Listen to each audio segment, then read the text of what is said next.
ಶ್ರೀಕಾಂತ, ನೀನು ಈ ಮನೆಗೆ ಹೊಸದಾಗಿ ಡ್ರೈವರ್ ಕೆಲಸಕ್ಕೆ ಸೇರ್ಕೊಂಡಿರೋನು ಅಮ್ಮೋರೆ. ಯಾಕಪ್ಪ ಹೀಗ್ ಮಾಡ್ದೆ?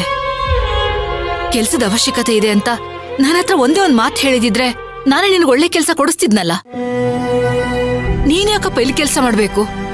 ಅಲ್ಲ, ನೀನ್ ಈ ಮನೆ ಬೀಗ್ರು ಅನ್ನೋದನ್ನ ನೀನ್ ಮರ್ತು ಬಿಟ್ಯಾ?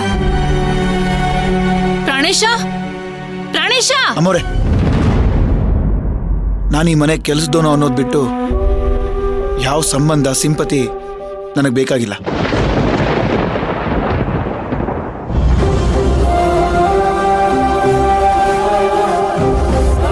ನನಗೆ ಬೇಕಾಗಿರೋ ಕೆಲಸ ನನಗೆ ಸಿಕ್ಕಿದೆ ಅಮ್ಮೋರೆ. ನಾನು ಅದನ್ನ ಬಹಳ ಇಷ್ಟಪಟ್ಟು ಮಾಡ್ತಿದ್ದೀನಿ. ನೀನ್ ಮಾಡ್ತೀಯ ಶ್ರೀಕಾಂತ, ಆದ್ರೆ ಭಕ್ತಿಗೇನ್ ಅನಿಸ್ಬೋದು ಹೇಳು? ನಿನ್ ತಂಗಿ ಈ ಮನೆ ಸೊಸೆ, ಅವಳ ಅಣ್ಣನಾಗಿ ಇದೇ ಮನೆ ನೀನು.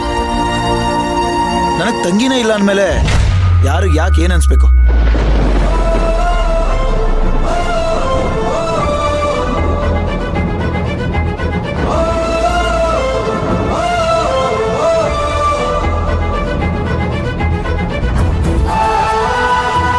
ನಾನು ಮಾಡದೆ ಹೋದ್ರು ಈ ಡ್ರೈವರ್ ಕೆಲಸನ ಬೇರೆ ಯಾರಾದ್ರೂ ಮಾಡಲೇಬೇಕಿತ್ತಲ್ಲ ಅಮ್ಮೋರೆ.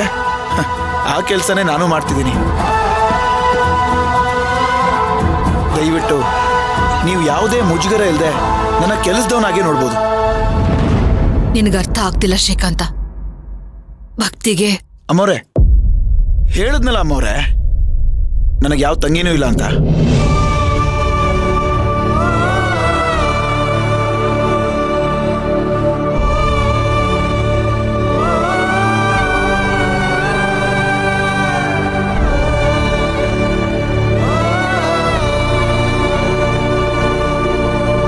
ಸರಿ ನಡಿ, ಬೆಣ್ಣೆಗದ್ದೆ ಹತ್ರ ಒಂದು ಫಂಕ್ಷನ್ ಇದೆ, ಅಲ್ಲಿಗೆ ಹೋಗ್ಬೇಕು.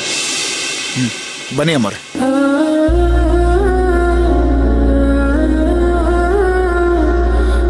ಬನ್ನಿ ಕೂತ್ಕೊಳ್ಳಿ.